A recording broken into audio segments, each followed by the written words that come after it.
sa'yo dati ang pamangkin ko. Si Chen Hao. Hello, si Boss Lee ba ito? Ako nga. Dati na akong kumuha ng paninda sa inyo. Pero hindi ako mismo ang kumausap noon. Pamangkin ko si Chen Hao ang nakipag-ugnayan. Hello, Kuya Liu. Pwede mo ba akong tulungan? Kagyat akong nangangailangan ng malaking batch ng paninda. Pwede mo ba akong mabigyan muna kahit kaunti? Ha? Wala ka na ring stock. Kailan ka makakapagpasok ulit? Sige. Sige, pupunta ako bukas tanghali para tingnan.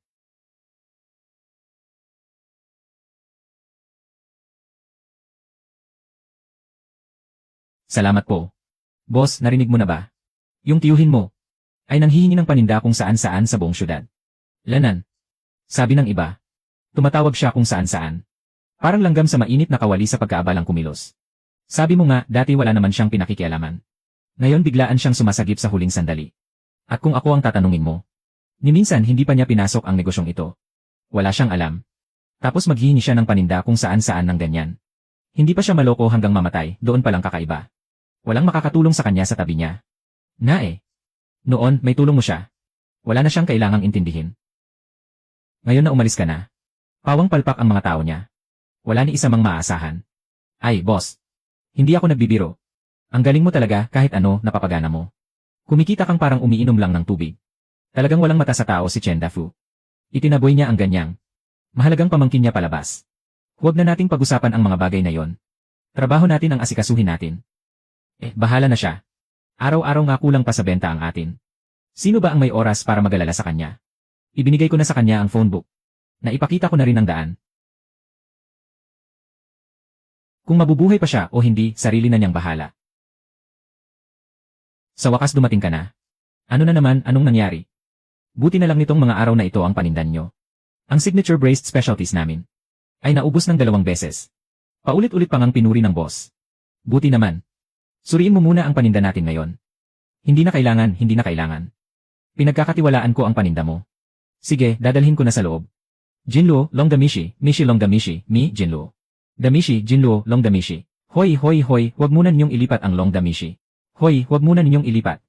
Hayaan mo na silang lumipat. Lumapit ka dito, may sasabihin ako sa'yo ng seryoso. Magandang balita ang sasabihin ko sa'yo. Ang bago naming tindahan. Katatayo lang at ilang araw pa lang. Sa headquarters. Naisulat na ang pangalan mo. Pangalan ko ang isulat mo. Ibig kong sabihin, tungkol iyon sa pangmatagalang supply. May parte ka roon. Hindi yung 1 beses o 2 beses lang natingi. Kundi yung kontratang pinipirmahan. Isang seryosong pangmatagalang pakikipagtulungan.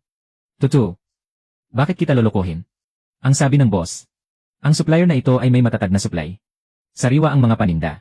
Sulit itong pangmatagalang pakikipagtulungan. Salamat po. Talagang salamat po sa pagsasalita para sa akin. Hindi ako ang nagsabi para sa iyo ng kung ano. Ikaw mismo ang magaling sa paninda mo.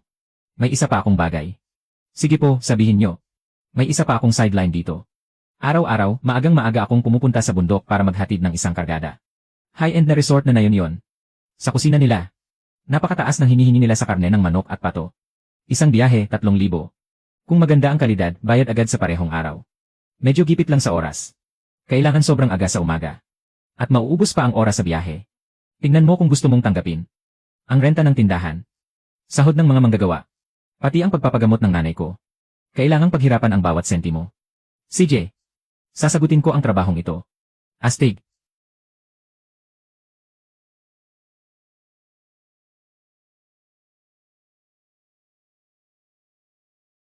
Gusto ko talaga ang mga katulad mo. Paninda. Nakaayos na ang lahat ng paninda. Nasa sasakyan lang. Bakit ikaw ang pumunta? Si Chen Hao nasaan? Yun. Hindi siya nakarating. Hindi ba siya ang laging responsable sa paghatid ng paninda? Mukhang maaasahan ang batang yon. Hindi mo ba alam? Mukhang tapat ang batang ito. Pero tuso pala. Hindi ba ang tao, kilala ang mukha pero hindi ang puso? Halika.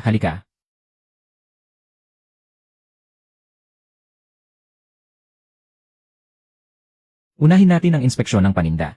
Ang ilang kahon sa itaas, mukhang sariwa pa. Pero sa ibaba, puro lumang karne. Hindi na tama ang kulay. Chen Dafu, naglalakas loob ka pang lokohin ako. Bakit naman, wala namang problema sa paninda, Walang problema. Ngayong araw na ito. Alam mo ba kung anong araw ito para sa akin? Puro mga bisita ang dumating. Tapos binigyan mo pa ako ng isang bunton ng may sakit na manok at pato. Pwede akong magbaba ng presyo. Kapag binayaran mo ako, ibebenta ko. At kung dagdagan mo pa ng timpla, mapagtatakpan ng lasa. Hindi naman mapapansin ng customer. Sa tingin mo tanga ang mga customer. Malinaw na malinaw ang nakasulat sa kontrata. Ihatid sa oras. Garantisado ang kalidad at dami. Kapag na-late ka ng 1 o 2 beses, tapos ka na. Hindi ko na kailangang alalahanin pa ang pinagsamahan natin. Boss, pakiusap po. 600,000 bayad pinsala. Kahit piso, hindi pwedeng bawasan. Hindi ko mailabas.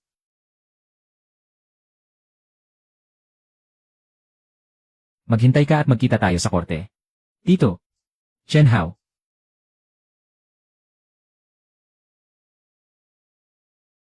Gusto mo bang mapatay mo si Tito? Tito. Ano ang sinabi mo kanina? Tungkol sa tito mo?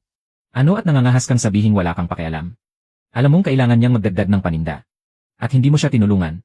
Ngayon pinipilit siyang magbayad ng 600,000. Bakit ang tigas ng puso mo? Kamag-anak ko siya. Naaalala ko, dinala niya ako sa bayan. Pero siya mismo ang may dalang may sakit na manok at pato. Para manggulo sa iba. May kinalaman ba ako rito? Kung may konsensya ka pa, ibibigay mo na ang tindahan mo sa tito mo. Kumikita siya ng ilang 10,000 kada taon. 200 lang, ibigay mo na sa akin. Ngayon gusto mo pang ibigay sa kanya ang tindahan ko. Ikaw na pesteng bata. Nasobrahan ka na sa layaw. Nangahas ka ng sumagot sa akin ha. Kayo ang sumira sa kanya. Siya. Nangahas pa siyang ibaba ang tawag sa akin. Ang batang kuneho na yon. Naglakas loob pang ibaba ang tawag sa akin. Sabi ko na sa'yo noon. Huwag mong bigyan ng masyadong kaunti. 200, kulang pa rin. Kung wala tayo, wala siya sa kinaroroonan niya ngayon. Ikaw na matanda. Matagal na sanang winasak ng pamilyang ito. Utang ng anak mo ngayon ang 600,000. Ano pa ang ipapanlaban mo? May hawak ka ng pera ngayon. Puntahan mo si Chen Hao at humingi ka ng tawad sa kanya. Hayaan mo siyang tulungan si Dafu. Ayusin mo na ang problemang ito. Panaginip lang. Ako pa ang magpapadala sa kanya ng pera. Impossible. Kung gayon, tingnan mo na lang si Dafu.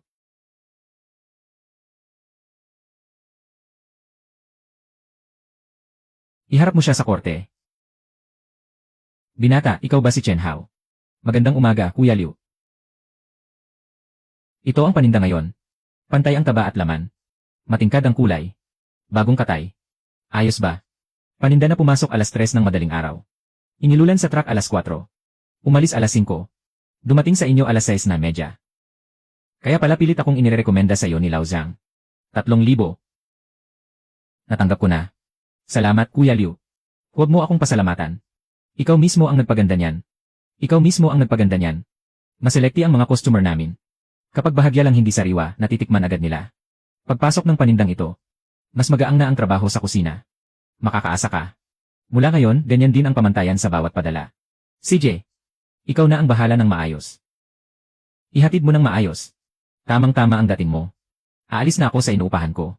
Hindi pwede. Bakit hindi pwede? Kakabayad ko lang ng renta ilang araw pa lang. Hindi ko na kaya. Bakit hindi pwede? Nakasulat ng malinaw sa kontrata. Pagputol ng paupa sa kalagitnaan. Hindi na ibinabalik ang renta. O ipapaupa muli. O itutuloy mo pa. Ako ngayon. Tingnan mo nga ito. Saan ka pa makakahanap ng tao? Paano mo ako gustong magpatuloy? Chen Dafu. Narinig ko na nagbayad ka ng 60,000. Nababaliw ka na ba? Pwede bang hinaan mo ang boses mo? Ako ang mahina. Sabi ko na sa'yo, huwag mong ganyanin si Chen Hao, pero hindi ka nakikinig. Ayos na ngayon. Lubog ka sa utang, sinasabi ko sa'yo. Maghiwalay na kayo habang maaga pa. Noong kumikita ako, araw-araw ka lang sa bahay, nagmamahjong. Sabi mo, wala kang pakialam sa tindahan dahil sa bata. Ngayon na may nangyari, ganyan ka agad. Sino ba ang nagsabing ganoon ka kay Chen Hao noon? Ngayon na kumikita siya, ikaw ang magbabayad. May mukha ka pang magsalita. Diborsyo. Tama na. Sira na ang reputasyon ng tindahan mo. Hindi lang ang mga kasamahan mo ang nakakaalam. Kahit ang mga customer alam na. Pinupuno mo ng may sakit na manok at pato. Nakalagay lang dyan, sayang ang renta. Ilipat mo na agad. Makakatipid ka pa. Kapag tumagal pa, lalo lang walang tatanggap. Kuya, ganito na lang tayo. Tapat na negosyo. Tapat na bilihan at bentahan. Siguradong mas lalo pang papatok. Iyong pamangkin mo. Mabenta ang tindahan niya. Kung hindi talaga kaya, puntahan mo siya. Pakiusapan mo siyang tanggapin ka. May utang ka sa kanya. Wala ka nang mapupuntahan. Tanggapin mo ako. Tanggapin mo na. Wala na akong ibang mapupuntahan. Tumakas na ang asawa ko. Wala nang silbi ang kapatid ko.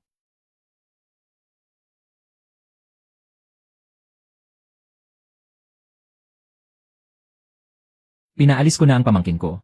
Boss, araw-araw napakaraming paninda sa inyo. Kapag hindi nauubos, paano nyo inaasikaso? Magtiwala ka. Imposibleng hindi maubos ang paninda niya. Hindi pa rin sapat ang nabebenta araw-araw. Totoo ba?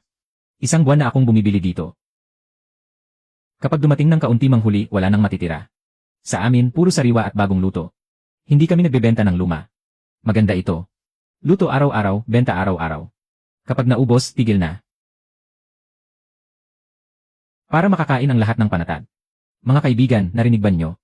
Personal na sinabi ng boss, sariwa at bagong luto. Hindi nagbebenta ng panindang magdamag. Pumunta lang ako para mag-check ng tindahan. Tulad niya ng sinasabi sa internet, ganito talaga ang tindahang ito. Ang hirap pumila. Tingnan niyo ang taong ito.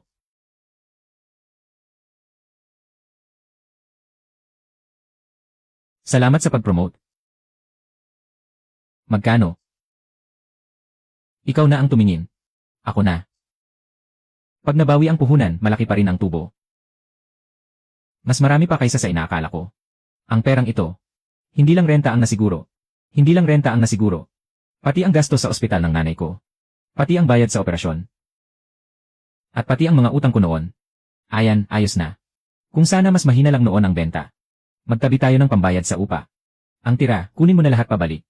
Panggamot sa nanay mo. Mga kuya at ate. Maraming salamat sa pagod nyo nitong mga araw. Araw-araw nyo akong tinutulungan hanggang gabi na. Ano ka ba, wala namang ganoon. Ikaw pa ang nahirapan. Hindi. Ikaw ang pinaka-nahirapan. Sige na. Bilisan mo, tawagan mo ang nanay mo. Para malaman din niya ang magandang balita. Hoy, anak. May magandang balita ako sa'yo. Anong nangyari, may problema ba? Kung walang nangyari, mabuti na yon. Ma, kumita na ako. Magkano? Sapat na para mabayaran ang utang. Sapat din para mapagamot ka. Ma, pagdating ng bagong taon, pumunta ka rito. Dito ka sa tabi ko. Sa inyo. Ang laki ng gastos niyan, ah. Hindi ako pupunta. Ayokong maging pabigat sa'yo. Matagal-tagal na rin. Lagi akong kumakayod para mabayaran ang utang. Ikaw naman, nagtitiis ka lang sa bahay. Hindi ka pa nakakarating sa syudad. Pumunta ka at tingnan mo ang malaking syudad. Ako, pwede ba akong pumunta? Pwede. Mag-impact ka at pumunta rito. Bibilhan kita ng pamasahe. CJ.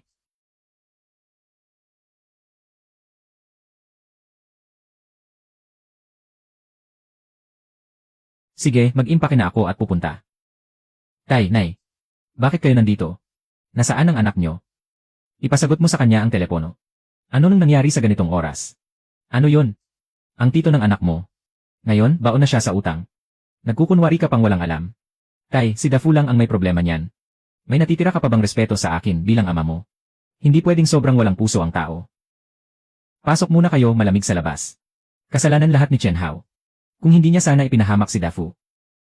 Hindi sana abot si Dafu sa ganito. Hindi po pwedeng lahat ng sisi. Sa kanya niyo ibunton.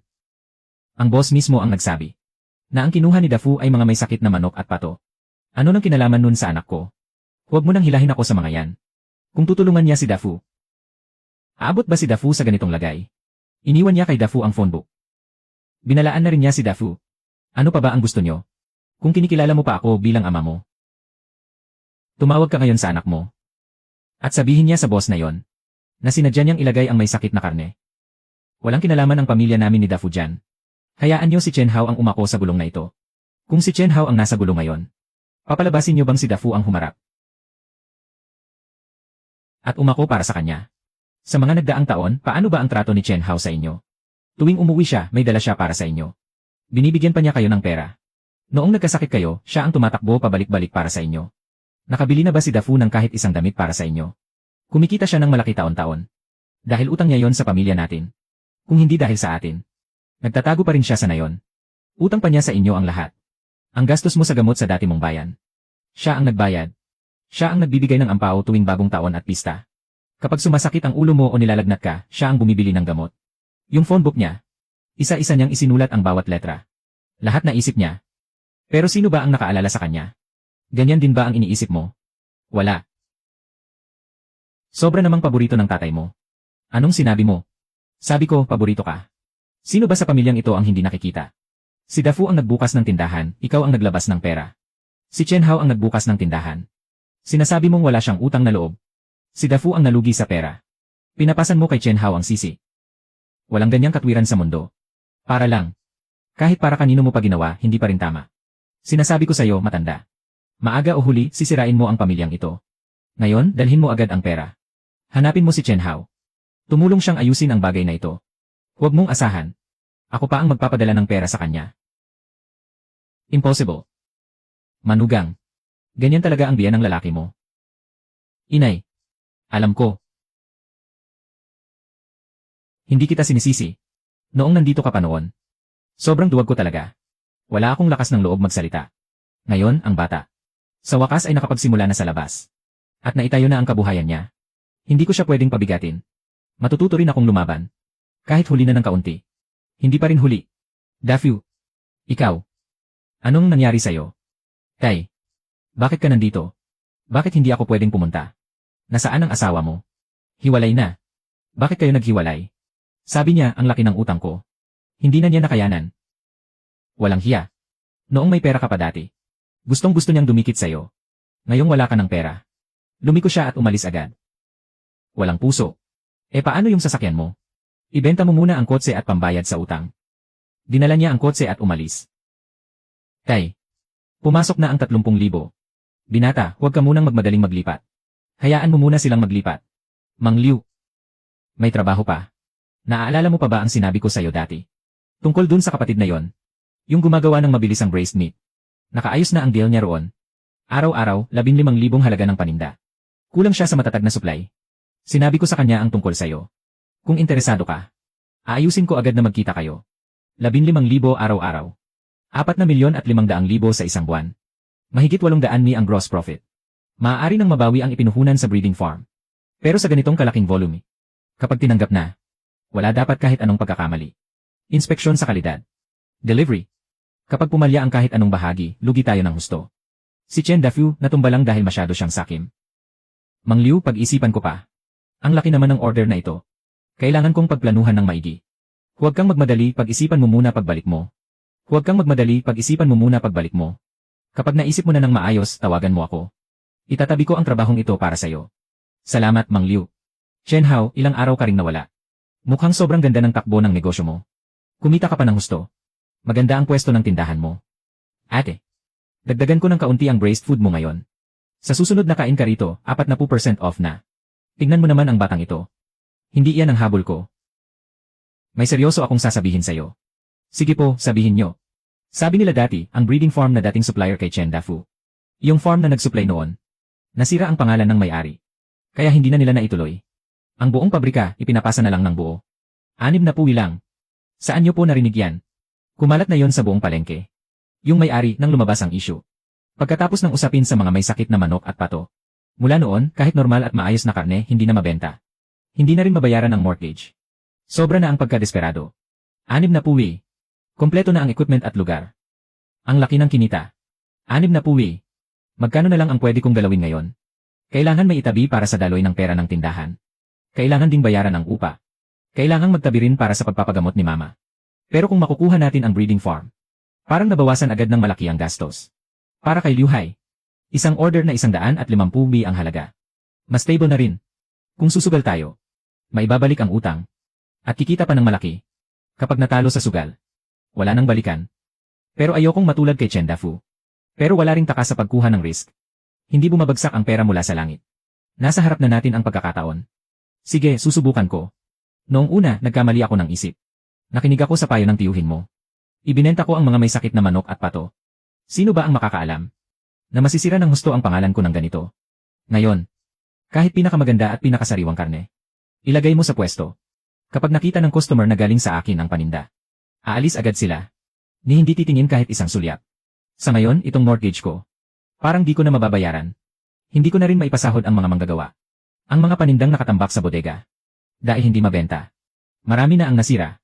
Wala na talaga akong magawa. Kaya iniisip ko na lang. Naibenta ng mura ang pabrikang ito. Kahit kaunting bawi lang, ayos na. 600,000 kasama na ang lahat ng gamit dito.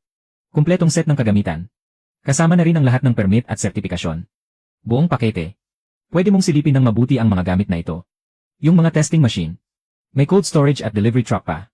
Noong nakaraang taon lang pinalitan ang mga yan. Mukha pang bago. Kung hindi lang nangyari itong kaguluhan na ito. Sa normal na presyo ng merkado. Ang pabrika ko, hindi bababa sa halaga na 1,500,000.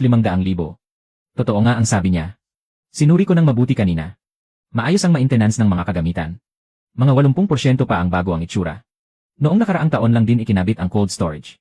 Kumpleto at balido ang mga papeles sa inspeksyon at quarantine. Mukhang pagkakataon itong makatsamba ng mura. Pero ang butas na ito, sa huli, ay dahil noong una niyang binigyan si Chen Dafu ng mga may sakit na manok at baybe kaya nangyari ito. Sa totoo lang, si Chen Dafu ang naunang nangloko sa kanya. Kaya pati sarili niya nadamay at siya rin ang nalugmok. Ganito na lang, boss. Magpapadala muna ako ng 100,000 deposito. Ang natitira na lang, kapag naaprubahan na ang pautang ko dito, babayaran kita ng buo sa isang bagsakan. Sige, ang galing. Kung sinunod ko lang sana agad ang payo mo noon. At ipinilit kong hindi ibenta yung mga karne na may problema. Hindi sana ako babagsak sa ganitong lagay. Boss, mga kaugnay na papeles.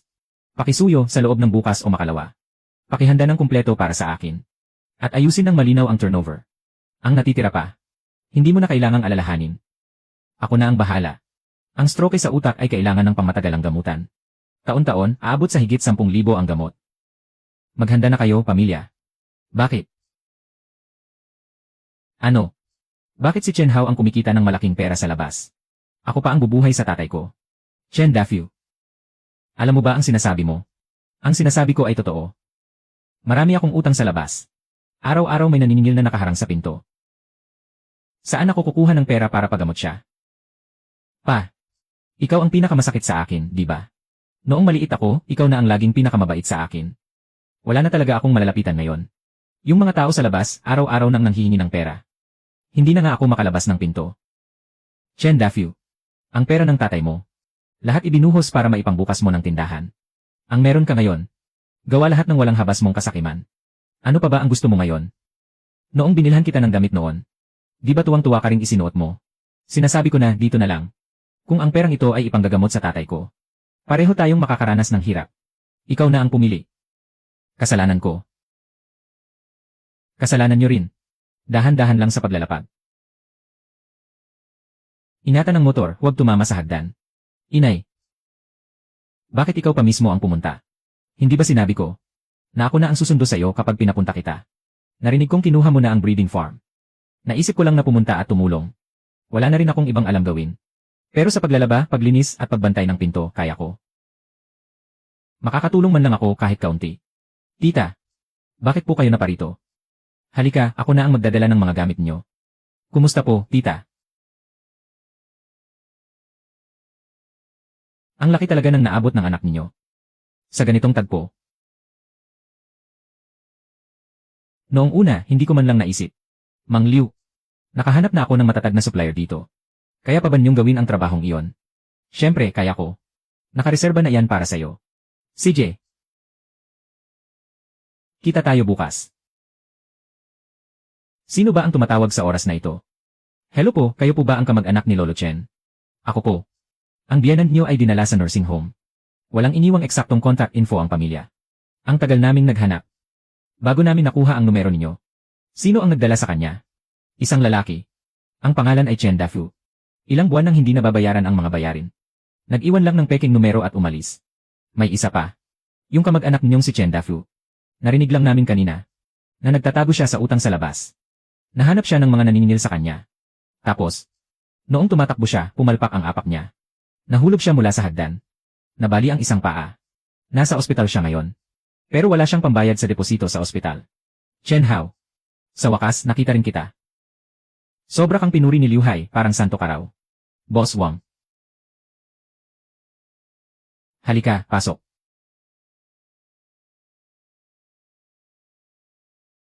Napagawa ko na ang kontrata. Kontrata para sa buong 1 taon. Kontrata para sa buong 1 taon. Panindang 150,000 kada araw. Sa loob ng 1 taon. Aabot sa 5,475,000. 10% na paunang bayad. Mahigit 5 milyon. Pirmahan mo lang. Ako na ang tatawag.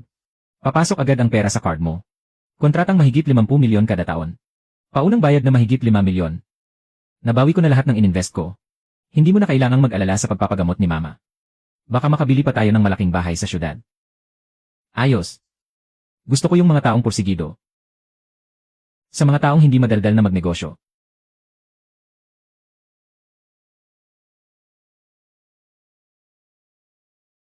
Maganda ang magiging pakikipagtrabaho natin. Ma. Nabalitaan kong si Chen Dafu ay nabalian ng isang paa ng mga naniningil sa kanya. At ang lolo mo pa ay dinala niya sa nursing home. Nagbayad lang si Dafu ng ilang araw tapos binitiwan na niya. Ngayon ang nursing home ang naghahanap sa kanya. Si Chen Dafu ang nagpasok sa tatay niya sa nursing home. Habang nagtatago siya sa utang, nabalian siya ng paa. Sa huli, ang anak na pinakamahal niya. Ang siya pang nagtapon sa kanya sa nursing home. Hindi ako naninigarilyo. Walang masasabi sa kalidad ng batch na ito. Kaya pala sabi ni Liu Hai, maasahan ka. Sobra naman po ang papuri niyo, Manager Wang. Huwag kayong mag-alala. Sa susunod, bawat batch ay susunod sa pamantayang ito. Dadalhin ko kayo sa bawat workshop para makita niyo ang lahat. Ito ang linya ng paghiwa. Iyon ang linya ng pagpapaluto sa sarsa. Sa kabila naman ang linya ng pag-impake. Araw-araw namin. Ang mga pagkaing niluto sa sarsa na lumalabas dito ay umaabot sa mga supermarket sa mahigit 100 probinsya sa buong bansa. Ang laki ng operasyon. Ito mismo ang gusto ko. Mula sa pagpapalaki hanggang katay, pagluluto sa sarsa at delivery. Isang kumpletong proseso. Hindi lang ako basta nagbebenta ng mga pagkaing niluto sa sarsa. Gumagawa ako ng isang industriya. Paunti-unti lang. Ngayong taon, tatayo tayo ng matatag. Sa susunod na taon, palalawakin natin. Pagkatapos ng isa pang taon. Ito ang schedule ng produksyon para sa susunod na linggo. Kaya ba nang sa inyo na makahabol? Kaya. CJ. Yan ang salitang gusto ko. Kaya. Nandito ka na. Gumawa ako ng dumplings. Baboy at repolyo ang palaman. Kumusta ang araw mo?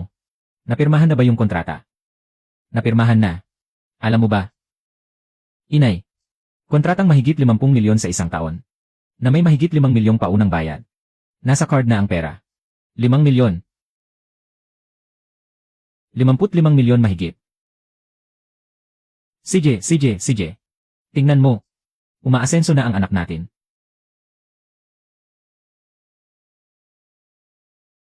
Mas umaasenso pa kaysa sayo. Ang tindahan ay kumikita ng kaunti mahigit 10,000 bawat araw. At ang gasto sa farm ay nasa kontrol na. Ang mga order ni Liu Shifu mula sa bundok siguradong kita. Ang paunang bayad mula sa panig ni Manager Wang ay nagpaikot na rin ng pondo. Lahat ng utang ay nabayaran na. Sapat na rin para sa gamutan ni inay. Bago matapos ang taon, may maitatabi pa tayong pondo pang ikot. Pagkatapos ng bagong taon, palalawakin pa natin ang operasyon. Ang negosyo natin. Ngayong buwan, doble ang kinita natin kumpara noong nakaraang buwan. Hello. Shen Hao ba ito? Hindi maganda ito. Ako yung dating may-ari ng farm. May narinig akong balita. Yung pabrika ni Wanggang may nangyari.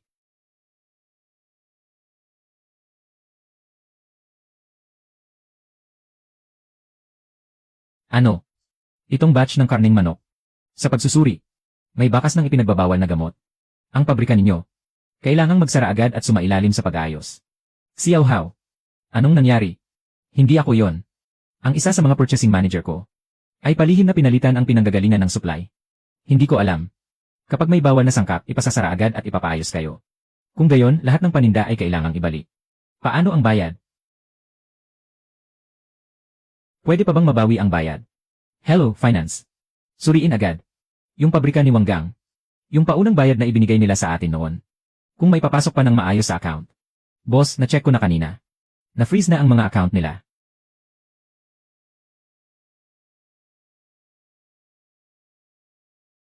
Hindi mo na magagalaw ang advance payment na yon. Xiao Hao. Pasensya na. Ano ba talaga ang nangyayari? Yung sa procurement na may apelyidong Son. Nahanap ko na. Palihim niya akong pinalitan ng supply channel. Ang papasok na karne, bumaba ng 30% ang presyo. Pero lahat may halo ng bawal na gamot. Kakabasang lang ng test report. Lampas ng 6 na beses sa limit ang residue. Ngayon, gusto ko na siyang wasakin. Gusto ko nang wasakin ang ulo niya. Anong nangyari? Mas pangit pa ang mukha niya kaysa sa bulok na sabaw noon. Hindi mo makakayanang tingnan. Paano na ang utang natin sa loan ng farm? Bago matapos ang buwan, unang hulog. 200,000. Ang cash na pwede kong galawin ngayon. Hindi aabot ng 80,000. Anong nangyari? Pumutok ang dating pabrika. May naipon pa ako rito. Pansamantala muna. Hindi gaano. Mga 50 hanggang 60,000 lang. Ate, hindi pwedeng galawin ang pera mo. Sobrang laki ng butas na to. Hindi pwedeng ikaw pa ang madamay. Ano nang gagawin mo? Sa katapusan ng buwan, yung 200,000, ikaw ang bahala. Hindi naman nasira ang sabaw. Hindi naman nagsara ang tindahan. Walang namatay. Kaya pa. 15.56. Kay. Masyado ba akong mabilis?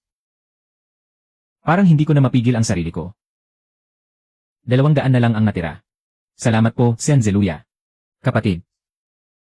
Mula ngayon, araw-araw akong magdadala ng mga tao rito. Hindi pwede.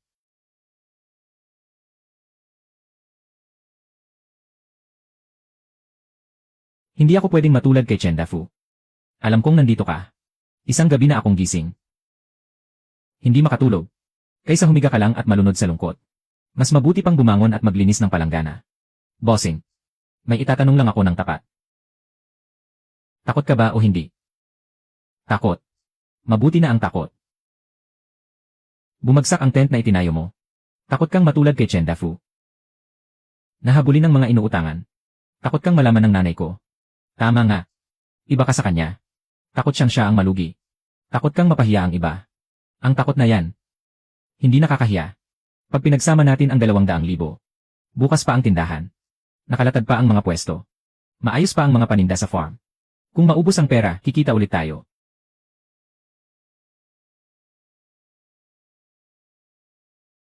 Hindi naman nawala ang husay natin. Hoy, bata. Noong huli, yung mga may-ari ng kainan na sinabi mo. Nakaayos ko na silang lahat. 4 na pamilya. Pawang chain restaurant ang negosyo. Matagal na nilang reklamo na hindi stable ang dating supply. Ibinigay ko sa kanila ang paninda mo para matikman nila. Sabi nila mismo sa harap ng mesa.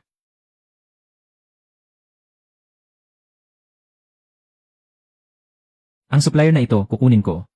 Ano pa nang titingnan? Hurry up and go. Hindi pa panis, hindi pa nagsara ang tindahan. Walang namatay. Iyan ang sabi mo. Hintayin mong makabalik ako, saka tayo magpupulong. Anong pulong? Pulong para bumangon. Paano? Yung ilang gustong kumuha ng supply ngayong araw. Sabi nila, unahin daw ang isang batch ng order. Sa ngayon, medyo hihina muna. Pero barya lang din ito kumpara sa kailangan. Xiao-hao. Ay, hindi ka muna ba magpahinga? Do sa may pasilidad ng pagpaparami ng hayop.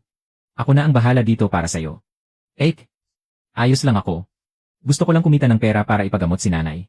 Gusto ko lang talagang makaahon. Pero sa tuwing may kaunting pag-asa, may nangyayari pang ganito. Parang malas ba? O nagmamadali lang talaga ako? Si Chen Dafu din, ganyan ang nangyari. Tinatrack ng mga pinagkakautangan. Nagkukubli siya sa inuupahang bahay. Hindi makalabas ng pinto. Ako rin na yon, ganito. Inay. Napakagabi na. Pinuntahan ko si lolo mo ngayon. Sabi sa nursing home. Kulang pa raw siya sa bayad sa pagkain ngayong buwan. Sabi ng staff. Kapag hindi pa nagbayad, ililipat na raw siya sa mas mahinang silid. At saka yung kaibigan ng tatay mo noon. Narinig niyang may nangyari sa amin. Kaya pumunta siya dito ngayon para tingnan ako. Ano nang matutulong ko? Pero pakiramdam ko kaya ko pang tiisin. Anak. Hindi ka rin pwedeng bumagsak.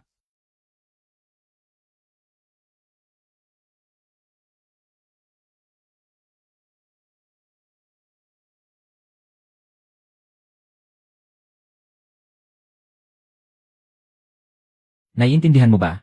Nasa dating bahay pa si nanay at nagbabalot ng dumplings. Pagbalik ko, matagal na akong sinusundan ni Kuya Manggagawa. Matagal na. Ibinigay sa akin ni ate ng may-ari ng bahay ang susi ng tindahan. Sa akin. Si Liu Hai ang pumalit sa trabahong iniwan ko. Ngayon, hinihintay pa rin niya akong mag-supply. Dual-purpose ecological breeding farm. Dual-purpose ecological breeding and stock farm, hindi pa tapos ang laban. Modern ecological breeding farm. Akin ang breeding farm. Akin ang tindahan. Akin ang husay. Pwedeng magsimula ulit ang daan. Pwedeng muling kumita ang pera. Master Liu. Nagkaaberya ako dito. Naipit si Wanggang. Pero nasa akin pa rin ang paninda.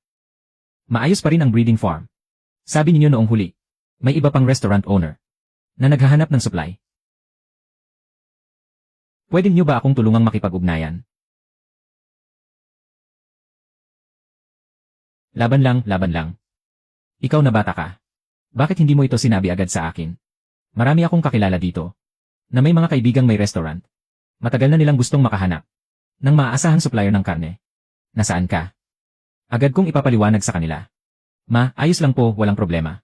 Sunod-sunod na nagpakilala si Liu Hai. Mga order ng 4 na restaurant. Puro high-end na customer. Araw-araw may lumalabas na malaking batch ng paninda. Nasa palengke ako. Pinupuri si Chen Hao sa kahit sinong makasalubong. Mula sa mga kalapit na tindero. Nakakuha ako ng 7 o 8 hiwa-hiwalay na order. 73.55, 73.55, 55, 73.55, 75.55, 747. Nakabawi na. 75.55, 72.55, 747. Talagang nakabawi na. Sabi ko na sa'yo, ikaw na bata.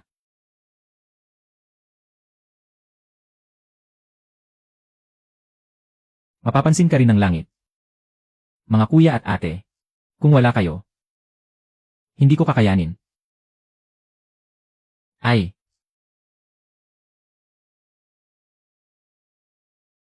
Anong ginagawa mo? Inay. Naayos na ang problema. Bagsak na ang dating kontrata. Pero nakahanap ako ng mas marami. Mas magagandang bagong order. Hindi nagsara ang farm. Hindi rin nagsara ang tindahan. Sige. Chen. Phew. Inay. Nandito na. Ay. Nandito na. Magandang araw po, tita. Buti at nakarating na po kayo. Pasok po kayo.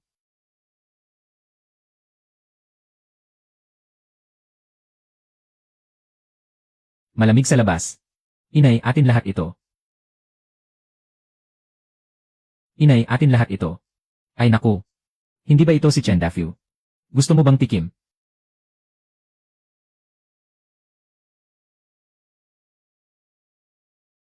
Sariwa. Akin sana yon dati. Hayaan mo na. Ano pa bang silbi ng mga yan? Ano ang mapapala? Hindi lang basta pagkain yan. Ito ang braised food. Ang tatay ni Hao. Nakuha ko na. Naipit ko na sa bulsa ng bag mo ang business card. Kung gusto mong magtrabaho, kausapin mo ako bukas. Walang anuman. Inay, pasok na po kayo.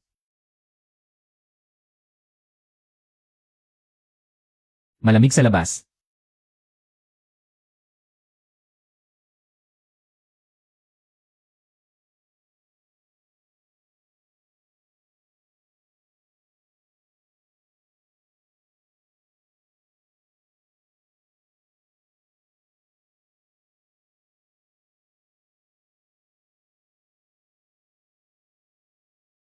Phew!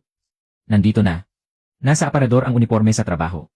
Tandaan mong hugasan ng maigi ang mga kamay mo ng 3 beses. Bago ka pumasok para magtrabaho. Ang manok na yon. Bahagyang pahilis ang hiwa ng kutsilyo. Para pantay at maganda ang hiwa. Hindi rin pwedeng pabaya sa init. Hindi pwedeng patayin agad kapag kumukulo na ang kaldero. Kailangang paandarin pa ng 5 minuto. Para kumapit ng husto ang lasa. Iyo Dafu, dati namang humawak ka na ng pwesto ng braised food.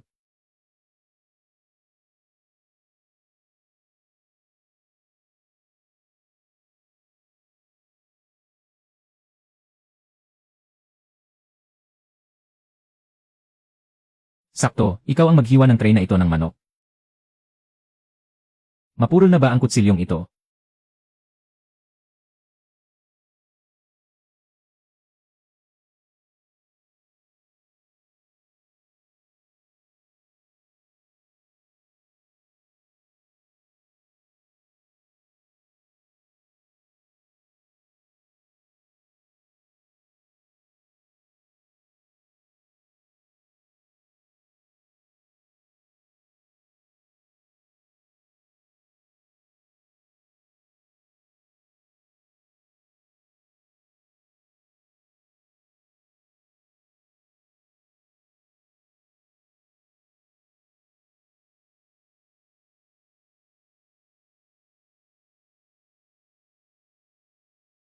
Ito ang pinakamatalas na kutsilyo sa tindahan.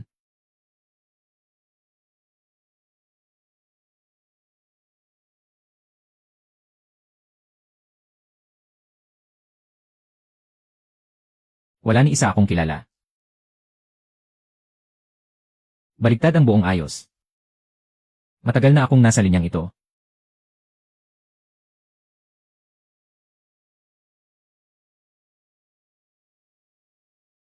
Pero ngayon wala na akong alam. Ang business director ng Weihao Group ay may apelyidong Zhu. Handa kaming mag-alok ng 8 milyon. Bilhin ang recipe at mga tindahan ng Chenji brand. Bilang tagapagtatagpo ninyo, maaari kayong manatiling technical director. Taunang sweldo na 500,000. Nga pala. Pagkatapos ng pagbili, iayos natin ang estruktura ng gastos. Malaki ang natitipid na puwang sa sangkap na ito. Ayusin ang estruktura ng gastos. Humanap ng masulit na supplier. Pumatok na ang brand. Sayang din ang paggamit ng napakagagandang sangkap. Alam ko na ang pakulo na ito.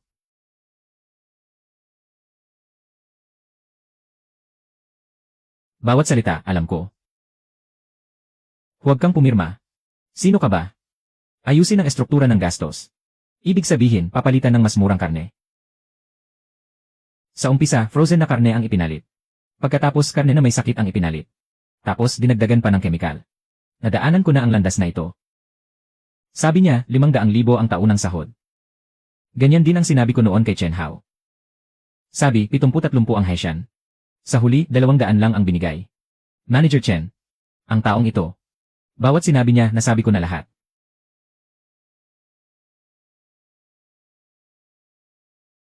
Bawat isa. Naiintindihan ko na.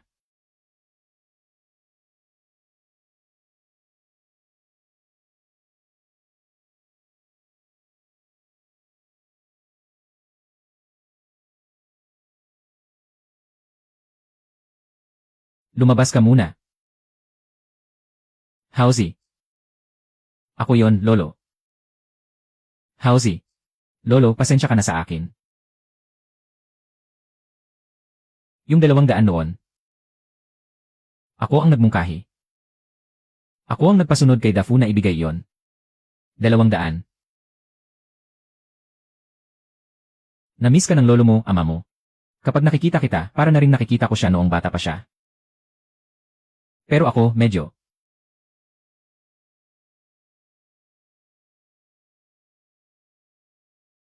Pasensya na. Lolo, alam ko na. Nag-iwan ako sa inyo ng braised food. Bibigyang pasyal ko kayo ng madalas mula ngayon. Sa inyo na ang brand. Sa inyo na rin ang formula. Ako naman ang magiging technical director. Sa madaling sabi, palit mas murang karne lang iyon. Hindi ako pipirma sa kontrata. Gusto ninyong maglaro ng madumi? Sasagutin ko kayo. Mga walang konsensyang negosyante, lumaya sa Jincheng. Paninirang puri. Hayagang paninirang puri. Masyadong mabagal ang pulis. Simulan ang live stream. Hindi tayo magbebenta ng paninda ngayon. Ipapakita ko sa inyo.